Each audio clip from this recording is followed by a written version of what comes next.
Malu Fontes. Olá, ouvintes da Metrópole. Basta fazermos um exercício hipotético. Imaginemos que o prefeito de Salvador, ACM Neto, ou o presidente da República, Jair Bolsonaro, decidissem fechar uma escola, se fosse municipal, no primeiro caso, ou se fosse federal, no segundo caso, localizada numa das áreas mais valorizadas da cidade, o Corredor da Vitória. Imaginemos se, por conta da decisão do fechamento, por parte de um dos dois, alguns alunos do colégio ou estudantes de outras escolas ocupassem o prédio e fossem cercados por viaturas da polícia, por policiais que proibiam até mesmo que a população entregasse aos jovens mantimentos, comida, material de limpeza, água e outras coisas.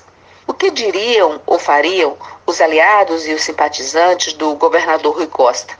O que fariam ou diriam os deputados, os vereadores dos partidos da base de apoio do governador? Foi exatamente esse o cenário que aconteceu esta semana no Colégio Estadual Odorico Tavares, fechado por decisão do governador do estado, ocupado pelos estudantes e cercado pela polícia até os estudantes cederem. Cadê as pessoas que passam os dias nas redes sociais e nos aplicativos de conversas escrevendo textões sobre o ministro Abraham Weintraub e suas trapalhadas no MEC? Ou chamando agora a atriz Regina Duarte de fascista e nazista, por aceitar o cargo de secretária de Cultura do governo Bolsonaro.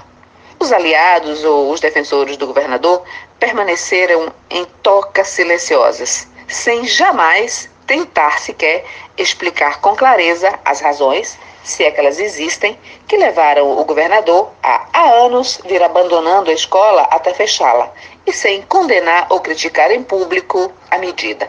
Não deixa de ser irônico que a Rede Globo, chamada de golpista e de direita pelos militantes de esquerda, inspire hoje muito mais os meninos e as meninas do Odorico, ao incluir numa trama de novela uma ocupação escolar, do que os ativistas dos partidos aliados do governador.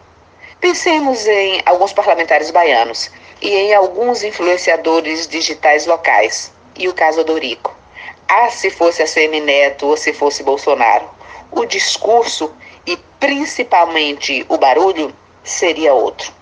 Ver hoje uma escola pública, que não há tanto tempo assim já foi referência, agora sendo fechada, nos remete a uma série de conexões com outras dimensões dos abismos sociais brasileiros.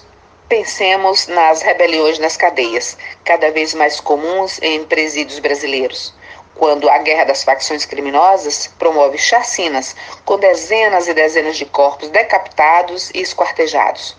A coisa mais comum do mundo, nesses casos, é ouvir pessoas mais conservadoras e comumente mais à direita repetirem que os presos que se matem mesmo entre si, pois assim eles próprios fazem a faxina, na tese do bandido bom é bandido morto.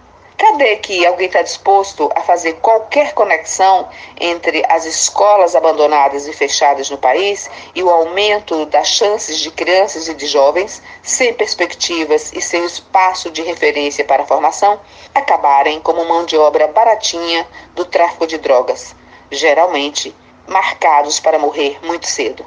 Nesse silêncio conveniente dos burocratas ou dos aliados de Bolsonaro, de Neto, de Rui ou de qualquer gestor cujo olhar para a educação seja mais do mesmo, parece haver uma equivalência no descaso, no descuido, na indiferença. Há um ano, o governo da Bahia fechou uma escola pública em Piripiri, a Felipe Busquet Anglada, e deixou centenas de alunos à própria sorte, virando-se eles mesmos para se relocarem em outras escolas da região. Ninguém da Secretaria de Educação foi lá conversar com professores, com estudantes, com pais. Perguntem se aqueles meninos queriam mudar de escola. Perguntem se concordavam. Mas não são sequer ouvidos, não têm escolha. E o mesmo se deu agora com os alunos no Odorico, que há muito vinha sendo desmontado, de modo a obrigar os estudantes a já irem se desmobilizando aos poucos, pela impossibilidade de vagas que já vinha acontecendo.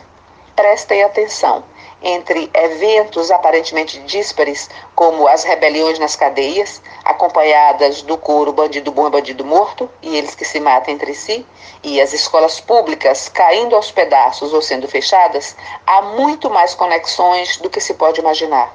O maior recrutador de mão de obra infantil e jovem nas periferias deste país é o tráfico. Mas todo mundo finge que não sabe como um garoto chega nele.